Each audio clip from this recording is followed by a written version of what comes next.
Pagi sayangku, temenin aku jalan-jalan ya sekitar sini. Sekalian kita cerita-cerita.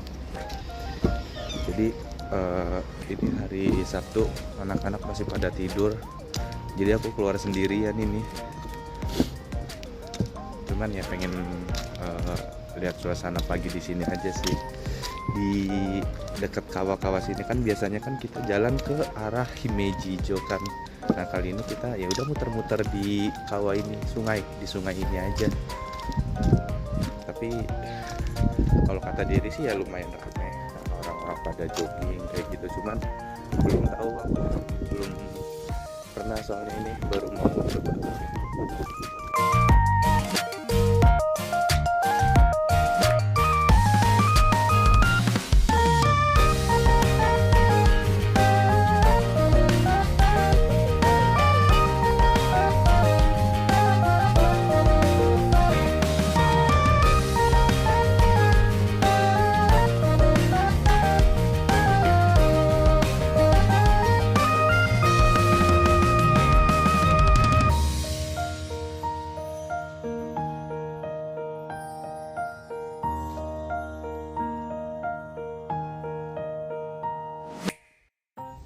Jadi gini sayang, aku mau cerita tentang orang-orang yang sukses gitu. Kalau misalkan aku lihat-lihat itu rata-rata orang yang dikatakan sukses kayak gitu, orang-orang yang berhasil, mereka itu tuh bisa melakukan kegiatan secara konsisten gitu loh.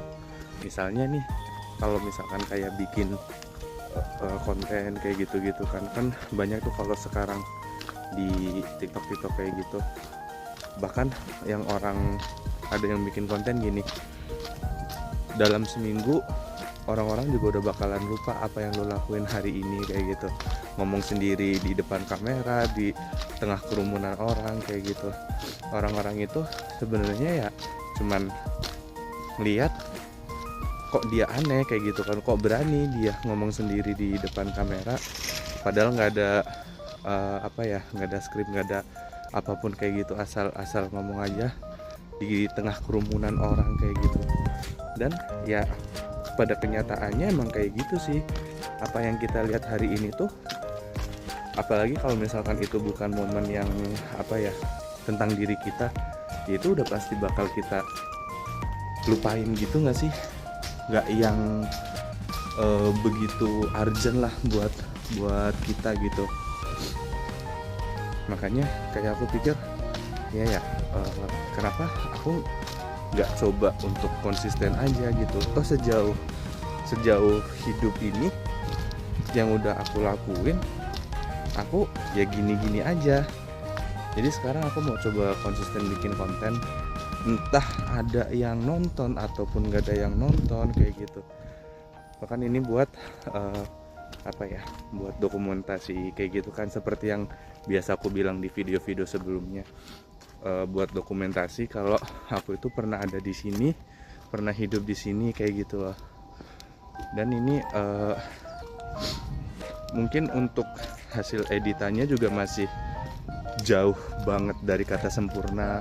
Untuk dari cara ngambil angle yang bagus itu kayak gimana nya juga masih kurang. Tapi why not, kenapa enggak? Kita itu bukan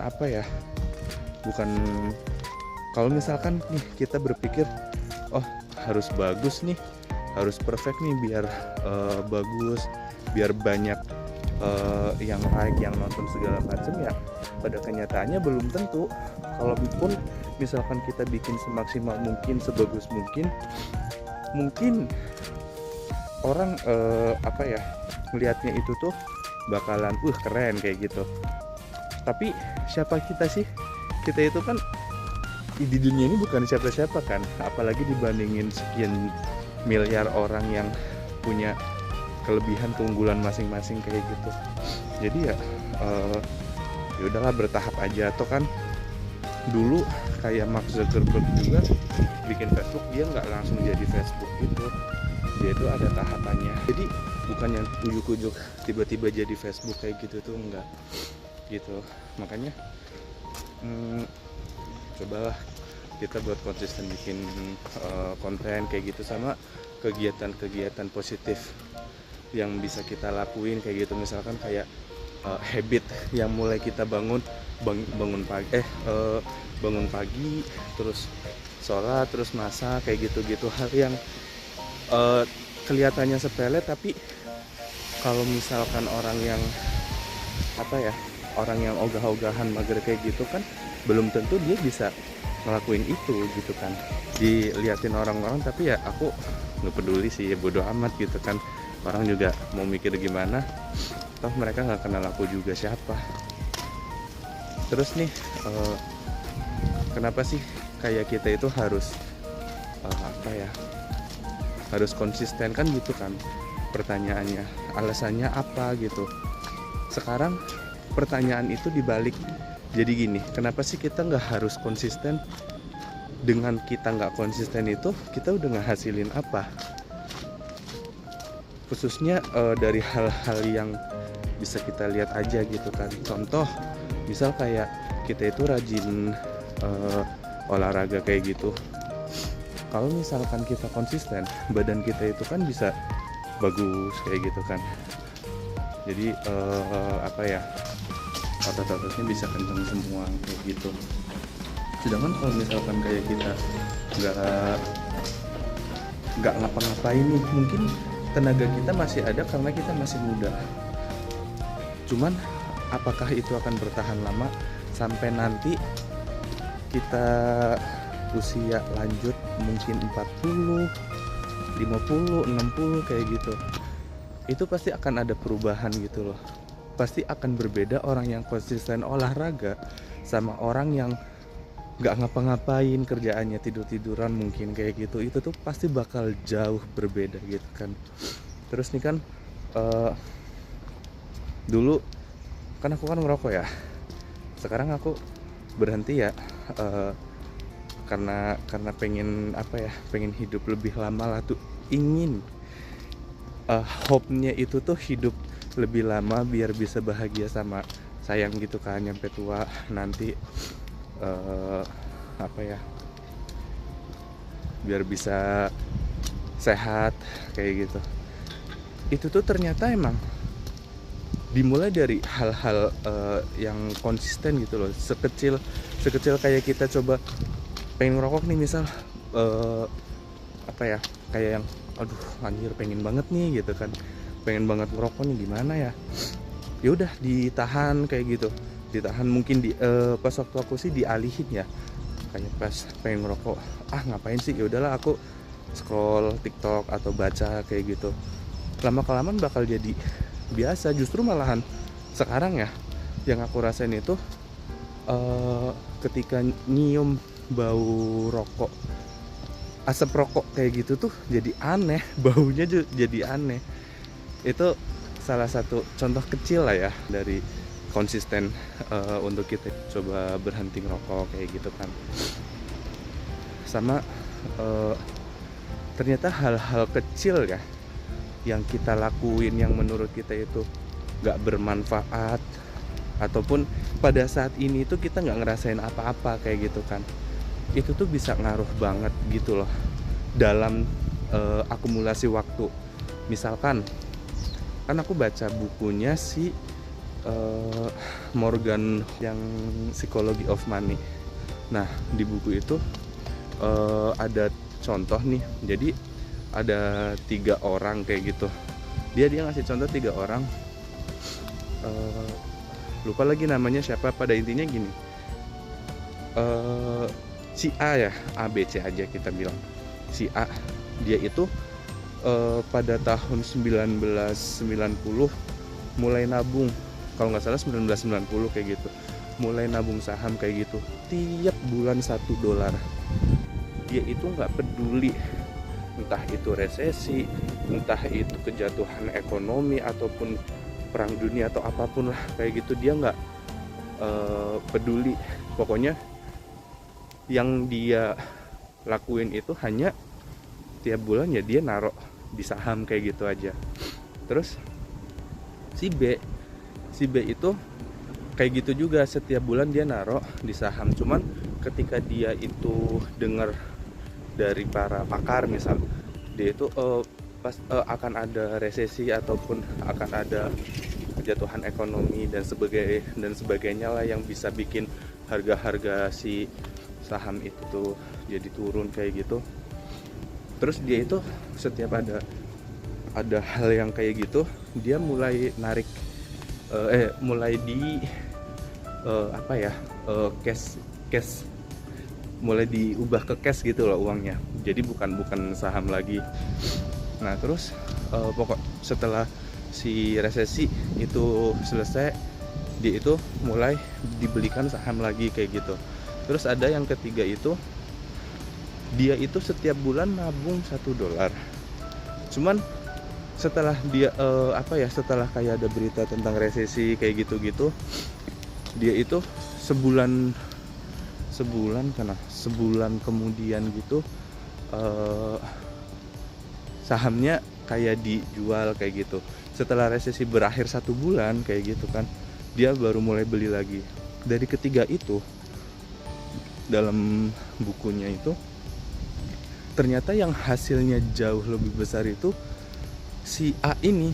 Karena mungkin kalau sekarang kita bisa bilang itu dollar cost averaging ya, kan kita nggak bisa nebak harga nih resesi itu bakal mulai kapan, bakal bikin jatuh kapan ataupun apa kayak gitu kan. Terus selama resesi itu kan umumnya harga-harga saham itu semuanya turun jauh kayak gitu. Terus mungkin ada beberapa orang yang takut buat beli karena takut entah itu kemahalan, entah itu bakalan turun lagi apa enggak kayak gitu kan, masih kemahalan apa enggak kayak gitu. Tapi yang bikin perubahan itu sendiri jauh banget bedanya loh. Harga dari si saham itu dari dollar cost averaging yang dia kumpulin itu tuh ngaruh banget di hasilnya. Makanya ternyata kita itu nggak perlu yang seperfect itu untuk mengetahui tentang instrumen keuangan misal. Karena kita cuman butuh konsisten aja untuk ngelakuin hal itu. Terus ada lagi, bukan cuman sampai situ ya, tapi ada lagi tuh, dia itu ngajarin gimana caranya memberi ruang untuk kesalahan kayak gitu loh. Di hidup ini kan kita nggak sepenuhnya bakalan bisa bener terus kayak gitu kan. Kita itu juga pasti akan melakukan kesalahan, apalagi dalam keputusan investasi misal, keputusan keuangan. Pasti ada kalanya kita itu yang salah ambil langkah, salah analisa kayak gitu, yang bikin kerugian buat diri kita sendiri. Kita itu tetap harus memberi ruang untuk kesalahan. Jadi kita itu harus saving money lah, kira-kira kayak gitu. Yang mana sewaktu-waktu misalkan amit-amit kita itu tuh gagal ya, ataupun melakukan kesalahan dalam mengambil keputusan investasi, seenggaknya itu kita masih bisa bertahan di dalamnya gitu loh, bertahan di dalam dunia itu gitu. Ternyata bukan yang semena-mena kita itu berpikir, masa iya udah bertahun-tahun terjun nih kayak gitu, terus nggak berani buat ambil resiko gitu. Itu tuh sebenarnya bukan itu, lebih ke jaga-jaga sewaktu-waktu ada hal yang tidak diinginkan aja kayak gitu. Dan itu tuh emang bener-bener bisa menyelamatkan keuangan kita gitu. Oh iya, tahu nggak, ternyata hal yang saat ini kita lihat itu udah perfect banget, udah sempurna gitulah, jauh di atas rata-rata daripada yang kita pikirin. Ternyata itu semua berawal dari hal yang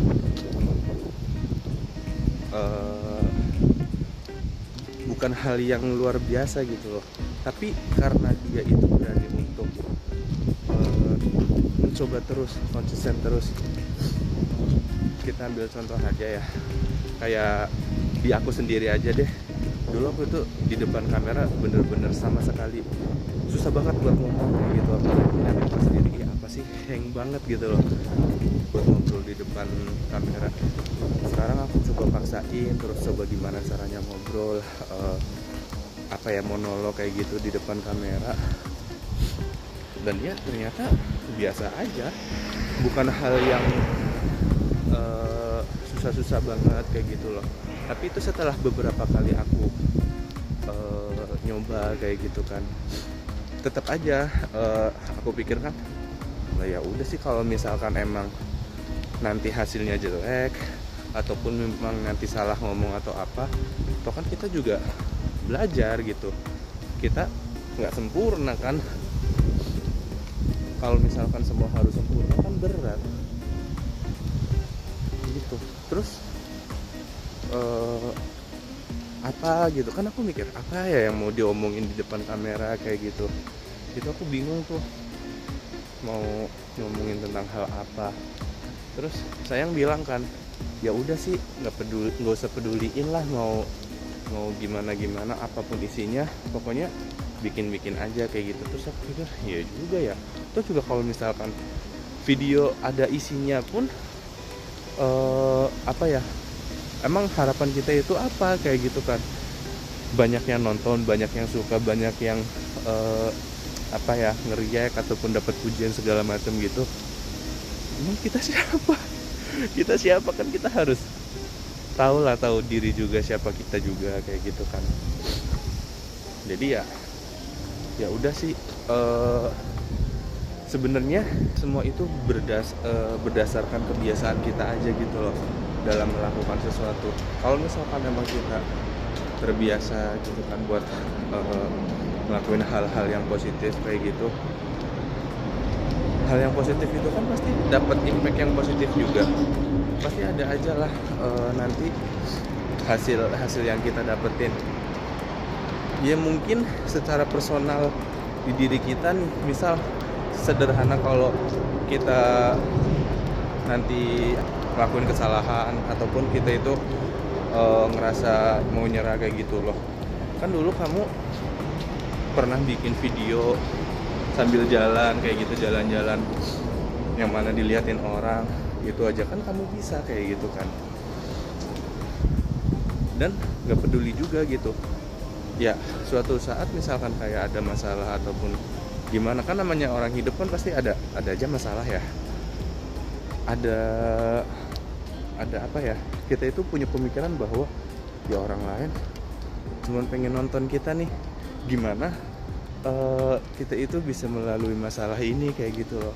Sebenarnya yang orang-orang pedulin kan bukan yang masalah kita itu gimana kayak gitu kan, bukan, lebih ke gimana nih, apakah si Umar bisa ngelewatin masalah kayak gini kayak gitu kan. Kayak jadi supporter aja gitu, entah supporter yang baik ataupun yang buruk itu kan pasti ada aja ya omongan-omongan yang gimana, tapi ya apa pedulinya. Ini sebenarnya ngomong nggak ada topiknya juga, topiknya gimana, cuman ya pengen ngobrol-ngobrol aja lah, pengen sharing-sharing cerita-cerita kayak gitu kan. Nah terus sama, oh iya, sejauh kita hidup ini itu kita itu udah jadi penonton aja kan. Selama ini kita itu cuma jadi penonton aja. Kalau misalkan kita ngelihat orang-orang yang hebat nih, orang-orang yang hebat kayak si Bill Gates misal, terus Mark Zuckerberg yang terkenal itu terlalu jauh. Itu bener-bener terlalu jauh kalau misalkan kita harus membandingkan diri kita sama mereka yang prosesnya juga udah lebih lah daripada yang sekarang ini kita jalanin kayak gitu kan. Nah ini sebenarnya tuh kalau kita mau ngebandingin, coba deh bandingin diri kita hari ini sama diri kita dulu kayak gitu. Ada perubahan gak nih diri kita pas waktu mungkin tahun 2016 ataupun tahun 2020 kayak gitu. Apa yang kita lakuin itu tuh ada perubahan yang spesifik, nggak yang bikin kita itu ngerasa bangga. Jadi diri kita sama diri kita yang sebelumnya kayak gitu tuh apa nih yang udah kita hasilin hari ini kayak gitu, dari sesuatu hal yang kecil yang kita lakukan sebelumnya kayak gitu. Ada nggak? Kalau nggak ada, terus kenapa kita itu masih mau kayak gitu-gitu aja, kan gitu kan? Ya pasti kan kalau misalkan kita masih mikir yang dengan pemikiran yang sama kayak gitu, hasil yang sama itu tidak menutup kemungkinan bakal kita dapetin lagi kan. Walaupun memang dalam hidup itu pasti ada salah satu bonus ataupun keberuntungan lah kira-kira kayak gitu yang bikin kita itu tiba-tiba bisa naik kayak gitu. Itu tidak menutup kemungkinan, tapi kira-kira aja ya, apakah kesempatan itu, apakah kemungkinan itu akan datang dengan keadaan kita yang kayak gini? Mungkin nggak kan? Tapi nih, misal kayak kita itu konsisten buat dagang dagang baju kayak atau dagang celana kayak gitu, terus kita itu coba belajar terus kayak gitu. Kita coba belajar ngiklan kayak gimana, belajar bikin produk yang bagus itu gimana kayak gitu. Emang makan waktu, bikin pusing, dan apalagi kalau misalkan kita itu ngeliat loh kok hasilnya juga sama aja, bohong kayak gitu. Tapi yakin apakah hasilnya itu bener-bener sama aja? Coba deh dipikirin lagi. Enggak kan? Pasti kan kita bakalan ada hal-hal yang sebelumnya kita nggak tahu, terus karena hal itu kita jadi tahu. Misalkan kayak ternyata kalau misalkan kita mau nge-branding itu harus kayak gini, 10 kali jatuh itu akan berbeda cara bangkitnya. Nah kira-kira kayak gitu. Pastikan orang yang udah pernah ngalamin dan gagal kayak gitu, itu tahap dia itu atau level dia itu tuh lebih jauh di depannya kan. Nggak bisa disamain sama kayak yang kita baru mulai gitu. Jadi kenapa sih kita nggak mau mencoba aja dulu, coba konsisten aja dulu. Nah dari situ, ketika nanti nih ada kesempatan, ada keberuntungan yang datang,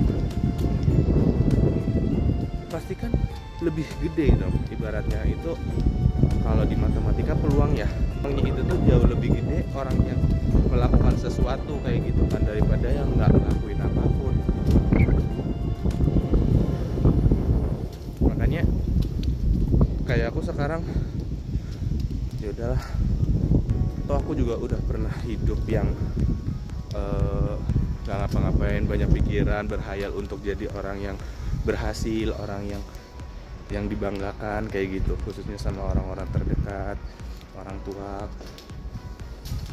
Sekarang misalkan nih kayak aku nggak pengen pergi ke suatu tempat nih, aku diajakin sama anak misal, sama bocah-bocah, terus aku nggak pengen, kenapa juga aku harus ngiyain mereka buat ikut kayak gitu kan aku nggak salah juga kalau misalnya aku bilang sorry nih aku nggak bisa ikut kayak gitu.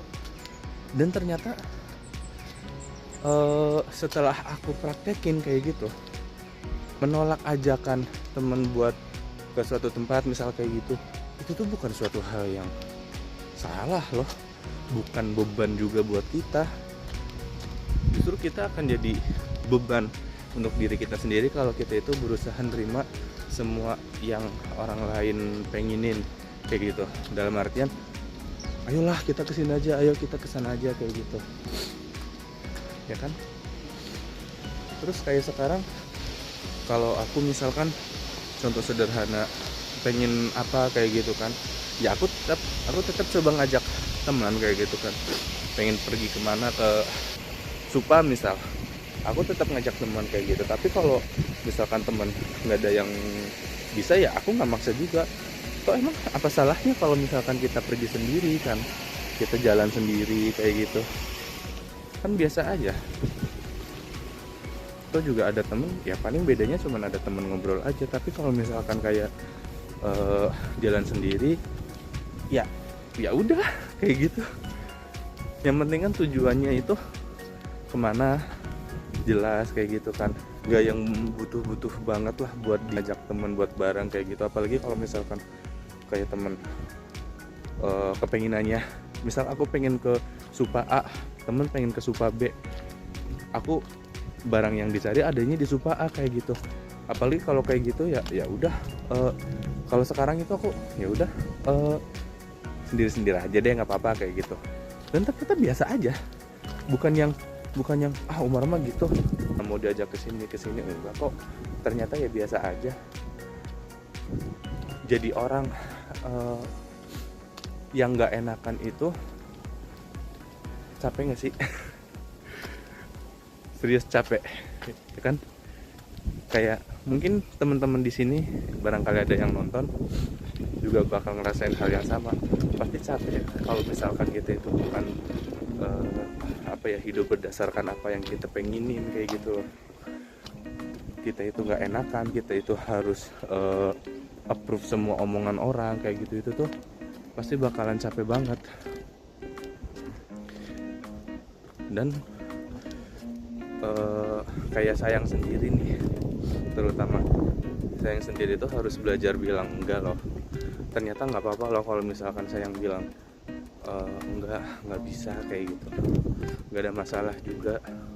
Bukan kewajiban untuk membahagiakan semua orang gitu. Kalau di potongan TikToknya si Jerome itu kan cara untuk gagal itu tuh ada satu yang udah pasti, berusaha membahagiakan semua orang, kurang lebih kayak gitu. Dan bener sih gitu kan, nggak akan ada habisnya kalau misalkan kita itu selalu mikir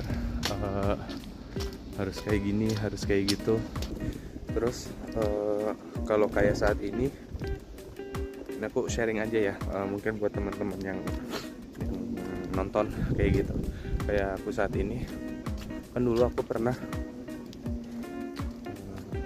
trading di forex kayak gitu ya, dan gagal, kehabisan banyak uang kayak gitu. Teman-teman bisa belajar dari sini mungkin kegagalan aku yang menurut aku itu uangnya itu nggak sedikit kayak gitu kan. Terus gimana ya, toh aku nggak ada kerjaan yang bisa bikin aku puas kayak gitu kan. Terus aku coba cari kerjaan di Indonesia, loh kok susah kayak gitu kan. Ternyata nggak segampang apa yang dipikirin kayak gitu. Makanya sekarang ke Jepang juga ya karena itu.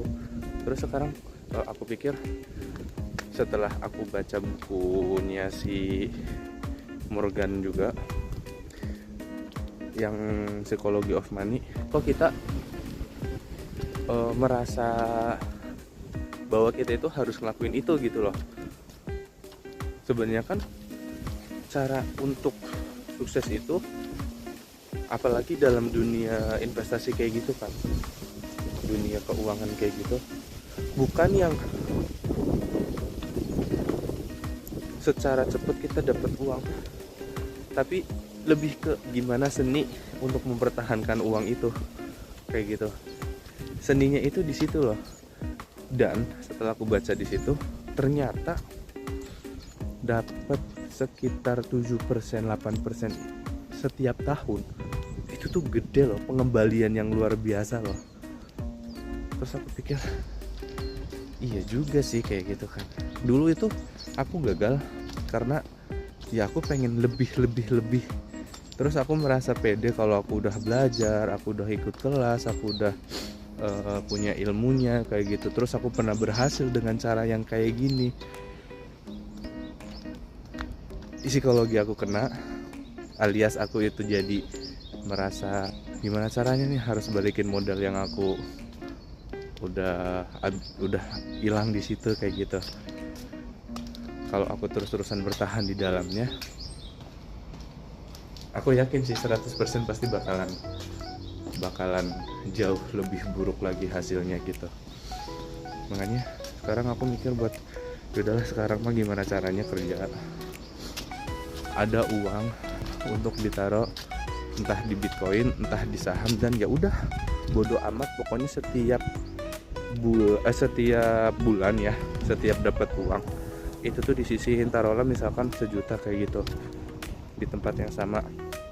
Bodo amat entah itu harganya lagi tinggi, entah itu harganya rendah kayak gitu. Karena yang kita udah baca juga kan, yang sistem dollar cost averaging itu tuh bener-bener bisa merubah aset kita gitu loh. Atau juga kan kayak pakar orang-orang yang udah masuk ke dalamnya, ke dalam dunia investasi kayak gitu,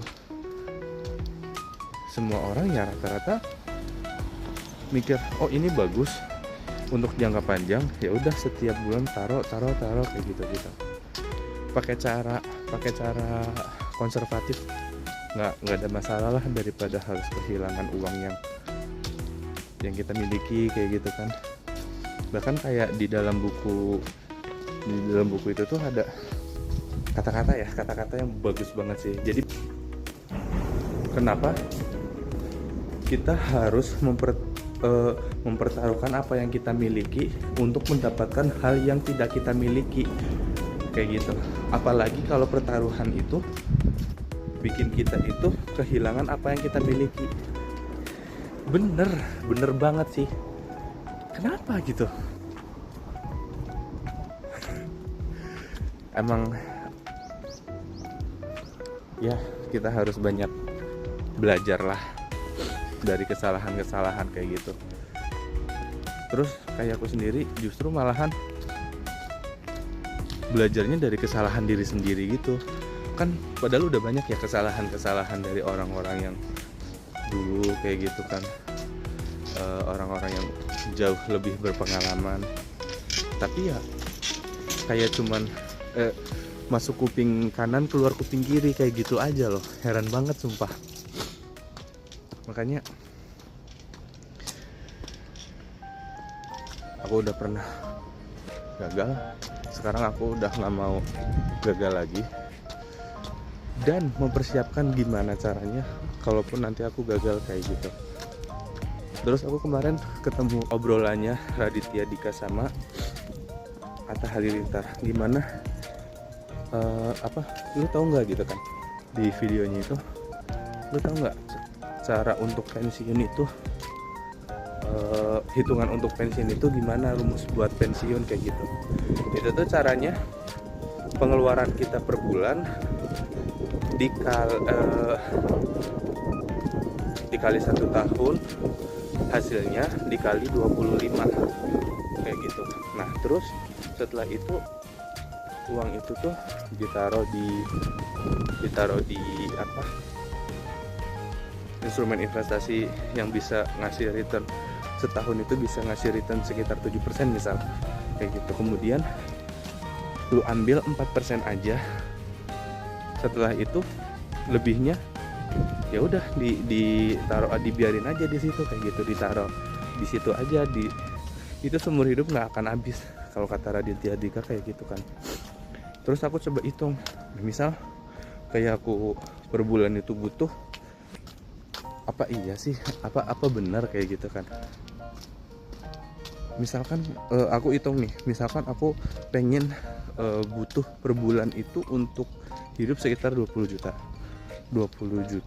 dikali 12, 24 dikali 25 kan 240 juta dikali 25 kayak gitu kan, 6 miliar misalkan kita dapat 7%. Oh itu hasilnya itu sekitar 300, pokoknya lebih lah. Kan jadi yang setahun itu kita butuh 240 kan, kita setahun butuh 240 juta. Kalau dari hitungan itu masih ada lebih sekitar 80 atau 90 juta gitu loh. 80 atau 90 juta gitu lah. Ntar coba kalau aja ada temen yang nonton, coba dihitung aja kayak gitu. Ternyata aku pikir-pikir, iya ya, ini nanti kalau misalkan emang kita udah bisa di angka segitu nih, bisa ngumpulin di angka segitu setiap bulan, yaudah kita bisa nerima income yang real, passive income sesuai kebutuhan kita berapa kayak gitu. Justru malahan kalau misalkan kayak kita ternyata ada kebutuhan darurat kayak gitu, kan itu kan tadi yang kita bahas 7% kan, kita ambil 4% dong, masih ada 3%. 3% itu disebut dana darurat juga, bener gak sih?